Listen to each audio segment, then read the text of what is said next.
В Лондоне громко задержали и возбудили расследование против некого крупного российского олигарха 58 лет от роду. Имя олигарха не разглашается, но из описания становится понятно, что Кайзер Созе – это Кевин Спейси, то есть Михаил Маратович Фридман. Из того, что мы знаем, подозревают его в отмывании денег и в попытках обхода наложенных британскими властями ограничений, а именно в пользовании деньгами через их обнал. Что ж, это хороший повод поговорить как о феномене путинского олигархата, так и о его нынешнем положении. Положение это чем-то схоже с высшим слоем чиновничества, но многим и отличается. Сейчас все по порядку объясню.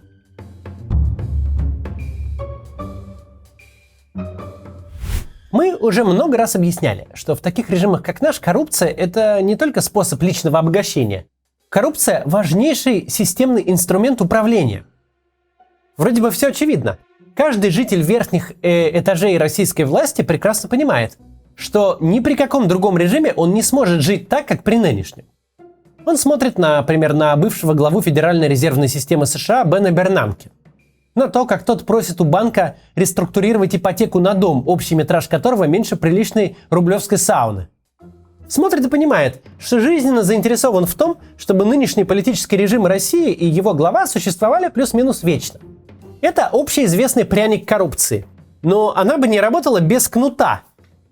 Каждый человек, который обеспечивает власть Путина, отдает себе отчет, что каждый день приступает закон. Что все атрибуты его образа жизни – дворец, яхта, офшорный счет, личный самолет, коллекция наручных часов за миллионы долларов – это не собственность, это вещественные доказательства. Вся его жизнь – одно большое уголовное дело, и ход ему пока не дали только потому, что у Путина хорошее настроение. Такой человек не может быть лоялен Российской Федерации. С точки зрения государства он преступник. Он лоялен лично Путину. И он знает, как только он перестанет быть лояльным, или Путин решит, что он перестал быть лояльным, не нужно будет ничего фабриковать. Путин просто сделает шаг в сторону и позволит закону работать. И самое обычное, повседневное действие, вроде выноса из офиса Роснефти 20 килограммов наличных долларов, например, превратится внезапно в тюремный срок. Вы поняли, в чем самая суть системной коррупции? В чем основная ее функция, да? Коррупция порождает личную лояльность и полностью уничтожает лояльность к государству. Не государство позволяет тебе обогащаться, и это делает Путин. Оставшись один на один с государством, ты сядешь. Американский чиновник может быть и вынужден жить в ипотечном доме, как простой инженер, зато ему безразлична фамилия того, кто живет в Белом доме. Российский чиновник ведет образ жизни арабского шейха, но ровно до тех пор, пока Путин в Кремле и в хорошем настроении. Итак, чиновник в России живет как арабский шейх, но лишь пока Путин у власти и в хорошем настроении. Слегка видоизмененная, но очень похожая схема реализуется в отношениях Путина и всех тех, кого можно назвать олигархами. Всех владельцев крупнейших активов и состояний в России. В принципе, если начать с ними отвлеченный разговор за чашечкой чая, то вполне возможно, они были бы и не против, чтобы в России установилось правовое государство. Чтобы их активы были защищены законом и судом, чтобы любого из них нельзя было произвольно упрятать в кутузку, как братьев Магомедовых, например, сейчас. Не зря топ российского Форбса большую часть своей жизни проводит где-нибудь в Лондоне или Париже, а вовсе не в Москве. Потому что миллиарды долларов – штука, конечно, хорошая, но хочется жить, опираясь на какие-то права, зафиксированные на бумаге, а не на то, с какой ноги встал один пожилой мужчина. Самый роскошный подмосковный Версаль не идет ни в какое сравнение со скромным таунхаусом в Лондоне, если в этот Версаль в любую минуту может заявиться спецназ ФСБ. В принципе, когда тебе действительно есть что терять, ты первый заинтересован в том, чтобы строить правовое государство. Чтобы защитить все свои заводы, счета и нефтевышки не мутными договоренностями, которые завтра будут выброшены в урну, но окончательной и неоспоримой бумажкой, которая позволит не только сохранить все нажитое до конца дней, но и передать его детям. Потому что пока этого нет, пока режим такой, как в России, никто из олигархов не может считать себя собственником. Все они пользователи, администраторы, управляющие, кто угодно, только не собственники. Понятное дело, что никого такая схема не радует. Мало приятного в понимании, что в самом лучшем случае все твои миллиарды существуют ровно до тех пор, пока жив Путин. Ведь любой не Путин придется своим выводкам желающих стать миллиардерами. С любым не Путиным начнется новый передел поляны. Удастся Путину удержать кресло до смерти, начнется позже. Не удастся, начнется раньше. В любом случае, это вопрос времени. Все твои бизнес-империи, все твое имущество, статус, свобода – это карета из тыквы. В полночь она исчезнет. Маленький гадкий тромб в сосудах мозга одного человека погубит все.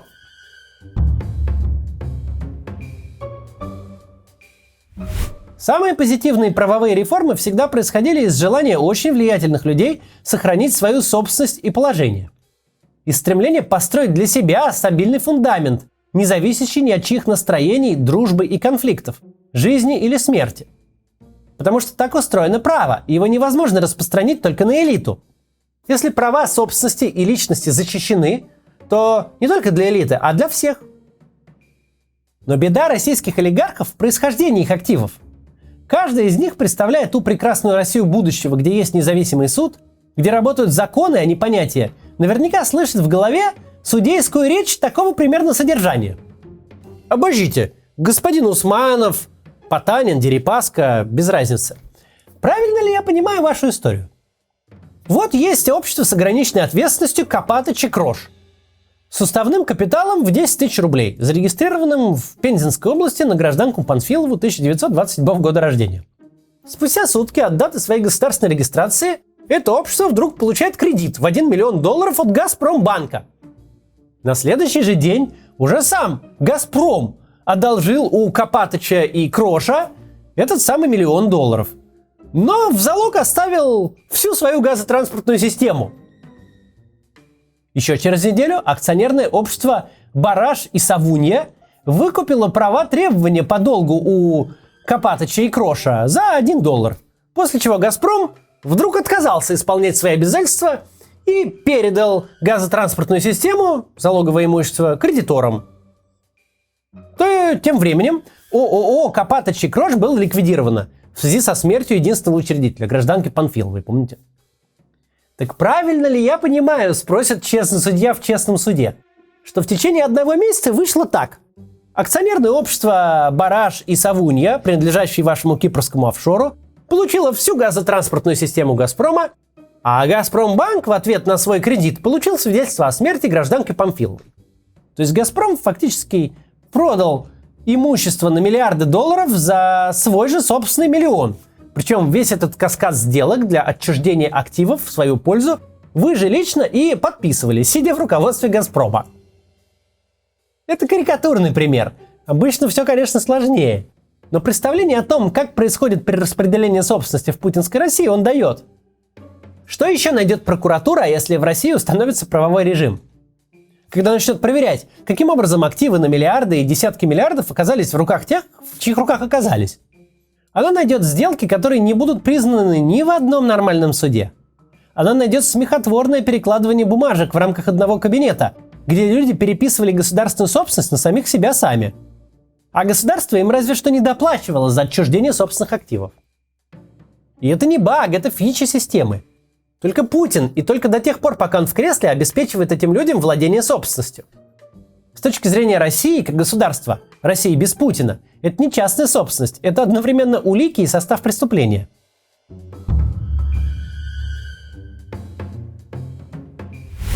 Мы разобрались, чем обеспечивается лояльность олигархов. Теперь время поговорить о том, что они приносят взамен. Зачем, собственно, они Путину нужны? У олигархов в российской системе очень много ролей. Эти роли менялись с годами. Понятно, какую проблему решал Владимир Путин с приходом к власти. Как устроена постельцинская Россия? В стране очень много независимых финансово-промышленных групп. У них очень много денег. В их структурах работает очень много людей. Они владеют основными медийными активами, они финансируют партии, они управляют общественным мнением через телевизор, платят за избирательные кампании, строем приводят свои заводы и шахты на избирательные участки. Они могут отключить свет и отопление в области за неделю до выборов и снести любого губернатора. В нулевых Путин имел дело с олигархатом в словарном определении этого слова. С людьми, чья власть обеспечена деньгами. Само избрание Путина – это зенит всевластия олигархии в России. Человек никому неизвестный и ничем не примечательный, В июле 1999 года к концу года стал лидером нации, а в марте 2000-го выиграл президентские выборы в первом туре. Борису Березовскому приписывают фразу «Дайте мне пульт от телевизора, и через полгода я сделаю президентом табуретку». Говорил ли он это на самом деле, неизвестно, но Березовский и другие олигархи, владельцы крупнейших медиа, в 1999 году буквально это и сделали. Конечно, Путин понимал, что как сделали из него президента за полгода, так и зачислят обратно в табуретки за 3 недели. Так что первой его задачей стало создание сословия лояльных олигархов. Им были переданы активы, обеспечивающие власть в России – медийные, энергетические и финансовые. Если олигархи 90-х были источником власти, опорой власти, то олигархи путинские должны были стать лишь инструментом власти. Они не собственники ключевых активов, они лишь их операторы, менеджеры. Весь ресурс, который ранее использовался для влияния на политику в своих интересах, теперь консолидировался для поддержки Путина. Неважно, о какой сфере мы говорим – финансирование партии, помощь или, наоборот, атака на губернатора, организованный привод своих сотрудников на выборы, а главное – повестка крупнейших СМИ. Все теперь управлялось из администрации президента. Но операционное управление основными ресурсами власти не единственная функция олигархата, а со временем и не главная. Важнейшая функция олигархата сейчас – управление теневым бюджетом. Коррумпирование иностранных политиков, финансирование ЧВК «Вагнер», выплата 2-й, 3-й и 105-й зарплаты чиновникам и пропагандистам. Обеспечение роскошной жизни для управленческой элиты, поддержка чего угодно, что не с руки поддерживать напрямую из государственного бюджета. Все это лежит на плечах олигархов. Главная их функция, по сути, это превращение официальных и довольно прозрачных государственных денег в наличные и офшорные счета. Благотворительный фонд олигарха строит дворец министру, покупает яхту прокурору, кладет на слепой траст европейского лидера несколько сотен тысяч евро за верную позицию относительно энергетической политики. А в ответ получает подряд на строительство автомагистрали или производство труб, на утилизацию мусора, на строительство метро. Олигархи – это такой шлюз обратного отмывания. Через них белые и прозрачные государственные деньги, подсчитанные и подотчетные, превращаются в неподконтрольный поток кэша, который Путин может использовать по своему разумению. На подкуп элит, на финансирование неофициальных войн, на экспорт коррупции, на что угодно. Пожилые люди, вроде меня, могут вспомнить, чем оправдывали сумасшедшие расходы на Олимпиаду в Сочи в 2014 году. Дескать, там государственных денег всего-то ничего, основные расходы легли на частный бизнес. А какие вопросы к частному бизнесу вообще? Его частные деньги, перед гражданами он отчитываться не обещал. Не считайте деньги в чужих карманах, граждане. Как хочет, так и тратит. Кто вам сказал, что этот чиновник наворовал на свою коллекцию часов? Ничего подобного. Просто его жена талантливая фигуристка. А Росгазмясмаш очень любит фигурное катание. И каждый год на каждой вышке и в каждом цеху организует по ледовому шоу. Какие вопросы? Все официально. И ни цента государственных денег. Деньги отличаются друг от друга не только количеством и не только валютой, в которой номинированы. Они отличаются еще и подотчетностью. В этом и состоит контракт Путина с олигархатом. Вот есть прозрачные государственные деньги, под каждую копейку которых есть бумажка. А значит, когда-нибудь какая-нибудь разведка отследит путь этой копейки от государственного бюджета России до министра иностранных дел Венгрии. Но олигархи превращают подотчетные финансы в те самые десятки килограммов наличных долларов, которые в тяжелых сумках вынесет из офиса когда Улюкаев, а когда и Пригожин.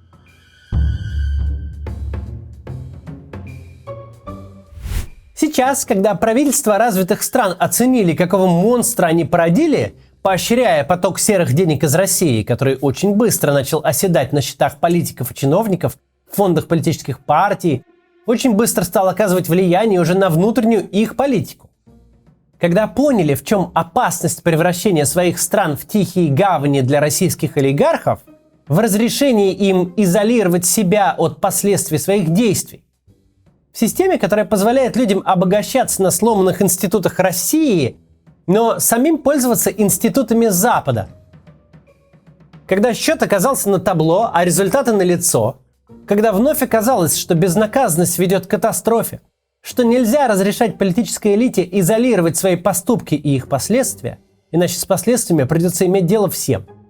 Вот сейчас ребятам стало по-настоящему жарко. Тут даже не так важно, кто уже под санкциями, арестом, официальным преследованием, а кто окажется в обозримом будущем. Но теперь все они на карандаше и под колпаком. Теперь называться Путин's Oligarchs – это все равно, что быть арабом в Нью-Йорке в сентябре 2001 года.